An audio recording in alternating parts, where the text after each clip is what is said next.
Hold on one second. We got a fire going on over in our neighborhood on that side. Shit. All right. Sure, that shit in the distance.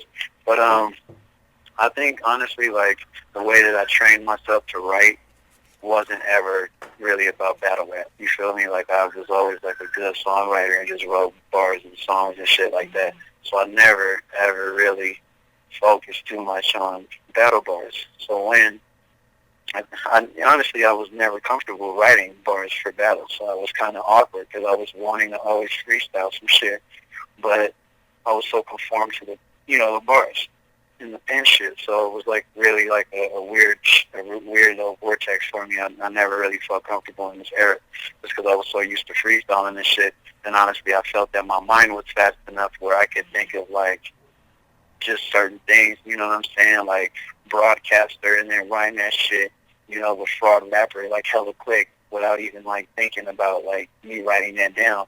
And I was successful at that shit. So I mean, that was just always my style. Like I like using compound, bars and shit. Like I'll hit you in the head with a wheelchair, you know, and just rhyme that shit like wheelchair as much as I could, and then I would write on another piece of paper like.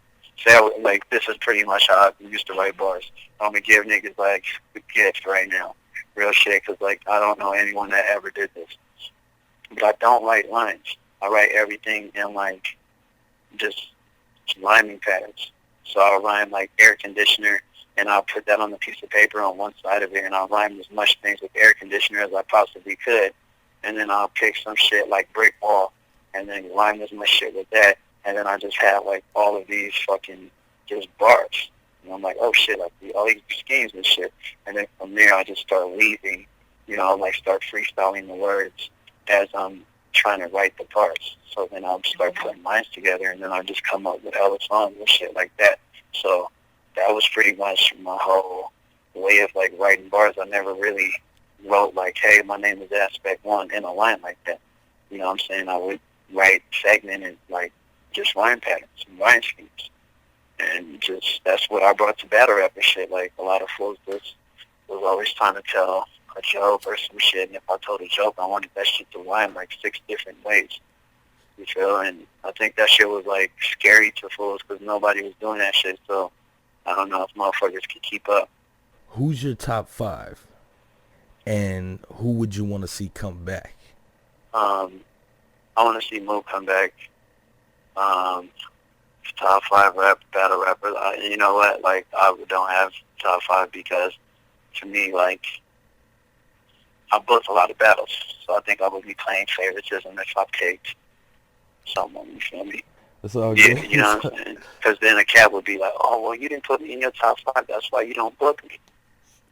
So all of y'all are in my top 5 battle rap. Every single one of them. All right. What's the weirdest shit Lush has ever done in front of you that could be talked about? Weirdest shit that Lush has done. Weird in a good way, of course. Fuck. Man, I don't know, man. I'm gonna take the shit, man. Like, Lush is honestly like an eclectic dude. So he's like, you know what I'm saying? But I've been on the road with him numerous times, and I would just say that, like, Lush is a very, very funny human. You know what I'm saying? He does a lot of, like,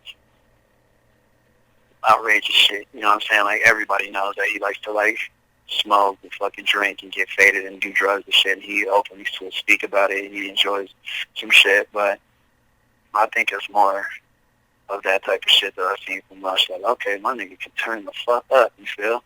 And a lot of his reactions at battles are just, like, unreal because it's not scripted, you know what I'm saying? It's just the way he is. Like, I think the weirdest shit is just Lush. Like, he's just the coolest, like, the most different nigga I ever met ever. And me and that nigga, like, get along super on point because of that shit. Like, I'm, like, super weird on my own shit, you know what I'm saying? But I'm, like, left-handed, so that already makes niggas weird because most of the world is built for right-handers, you feel me? You open the doors for a right-hander, you fucking get in the cars for a right-hander. Every single fucking part of this world is made for right-handers and shit. Lefties don't got shit cracked, you know? So for us to survive, like, we already got to think on another level or, like, on another angle. And I think that's probably why we get along and shit. We got like similar backgrounds, but for different shit. You know, he was super delinquent when he was young. I was super delinquent when I was young. You know what I'm saying? I was in the gang shit. He got into some gang shit. Like, we both got a lot of similarities. You know what I'm saying? Like, we both love battle rap. We both love music. Our favorite group ever musically is the Foresight. So we both, like, got that shit from, you know what I'm saying, not even knowing each other in the 90s. And just that type of bond and friendship and shit, you know what I'm saying? Like, we like that musical singing shit, but we also like that hardcore, like, street shit. You know what I'm saying? We like the balance. So I think that's probably why we so cool. And I think that's probably why I think he's weird, is because it's like, oh shit, this nigga's like hella like me. But, you know what I'm saying? We just approach the shit different. For the newcomers, break down the Fresh Coast Ground Zero process. How can rookies get involved? Prove yourself, you can pay $50. I'm not looking for no talent. I'm just looking for niggas to pay their 50 and submit their ass on the line and get in the ring and fucking fight. It's pit fighting for me. It's dog fighting. I'm fucking Django's boss on that shit. You feel me? Like, nigga, pay your $50 and get in the fucking ring and fight. And if I hear the fucking lines that are cutting throats, then I'm picking you off the roster. If I don't, you're going to have to battle and prove yourself again. Ground Zero is a completely different league from King of the Dot. Prove yourself as a part of King of the Dot. Ground Zero has just become Ground Zero. That's Gully's league. He's the president of it. He's also, you know, holding it down in Cali, and you got Sparka in Vancouver holding it down there. Malathion holding it down in Cali and shit. You know what I'm saying? And I help him with the Ground Zero and shit, and that's for the cats who I think are dope. I promote them. Mala promotes them. We talk about it. We figure out who's on, you know what I'm saying, advance. If you whack, you're going to stay and prove yourself. If you dope, you know what I'm saying, you're going to advance. And then you're going to be in Ground Zero for a minute. You're going to fine-tune. So nigga feel you can hop in that main stage with them big wolves, because now you ain't a coyote no more. You're going to put you out there. You're going to see what your life is about. Because some of these niggas, they always think that they better than what the fuck they are. And these niggas ain't. I've done seen a million battles and been in a million. So no one can tell me shit about this shit. I have the eagle eye. And I think that's why niggas see it, because they know they can't just bullshit me. I know what the fuck I'm looking for. And I try to do that shit for a reward system. I want niggas to feel happy about battle rap, not me. You know what I'm saying? The only reason I say that now is because it's an interview. And I don't want to stress that. But I'm not out here every day like, yeah, look at all these niggas I discovered. Fuck that. I just want these niggas to be discovered. And that's why I provide the platform and trying to help niggas out. Yeah, I was trying to formulate this question, but I was like, I don't want him to toot his own horn. But, you know, it involves that. Like, if you're able to, talk about your impact and what you've done and accolades. Or we could skip that question. It's on you. I mean, man, niggas is out here in National Guard and everything. Yeah, I just had a helicopter go through my shit. Yeah, I'm in Pasadena. I got a helicopter going over my crib, man. Yeah, see, they got coppers on us right now, bro. They don't want this interview to happen. Oh, shit.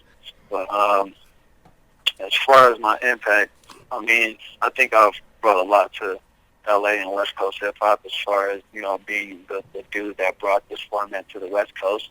You know what I'm saying? Like, I actually brought the jump off in the WRCs here before grind time and all that shit. So I was the first dude to recognize the acapella format being something that people would be involved in, you feel me? And I also was already throwing a lot of battles in LA at the time with cats like No Can Do, who was like world renowned, and fucking Satire and Dumbfounded, and all those guys being a part of my early battles. So, you know, I helped discover those guys too on the level. You know what I'm saying? Like, No Can obviously, like, put himself on and Dumbfounded and Sat at the same time, but I also provided a platform as a promoter early on as well as a battle MC, and I was able to, like, get, you know, the West Coast more notoriety and shit. And you guys can go online and check that shit out. If you look at, like, old Chinky Eye battles, like Belly of the Beats and shit, like, I do beat battles as well. You know what I'm saying? We was doing this shit from, like, 2004 to, like, 2009. You know what I'm saying? When grind time really started making an impact in LA. And, you know, we kind of scaled back a little bit, still do a lot of beat battles. The MC battle shit wasn't such a prominent thing anymore. But, you know, at the same time, we kept shit correct. And I also, you know, just discovered a lot of producers and shit too, because I was big in the producer scene as far as the beat battles and shit. So I think, you know, I just had an impact in that. I've just been, you know, a staple in my city. I never, you know, I look at it like I'm a very popular, unknown nigga. Like, everybody know me. But if you go on Twitter, you only see 1,000+ people might follow me, and maybe 1,000 on Instagram. It ain't too crazy, but everybody know. So it's just kind of like one of those things. I'm telling you, nigga, I got helicopters going everywhere right over my head. I must be in a motherfucking pathway. But you know, I just feel like I made like a real impact to just my community, the homies, you know what I'm saying, my fam, you know, my crews. That's pretty much what this shit is about. It's about carving out your niche. Nigga, like, hip hop is a big ass tree, if you want to call it that, or rap, or this music shit. And motherfuckers give you a Swiss Army knife. And you gotta fucking carve out your motherfucking niche. You know what I'm saying? You gotta make an imprint. And, you know, every time somebody loves a tree, they gonna see you're scribing and shit. And that's all I'm trying to do. I'm just trying to forge my paper. You know, make motherfuckers see my shit is there. Like, okay, like, this nigga is like, he's like forcing his way through and shit. You know what I'm saying? He's pushing through. Like, you know what I mean? He's trying to make moves and shit. Plus, to my horn, but to me, it's not really about that. Like, I could tell niggas, like, hey, I think you're a great person. I fucking love your music on a humble level. And also tell niggas, like, hey, nigga, I'm dope as fuck. Because, I mean, I work to be that. You know what I'm saying? So I'm not out here trying to, like, say everybody whack and I'm better than anyone else, but I think I'm dope, too. I think if you recognize your abilities and your talent, you know what to do. You know what I'm saying?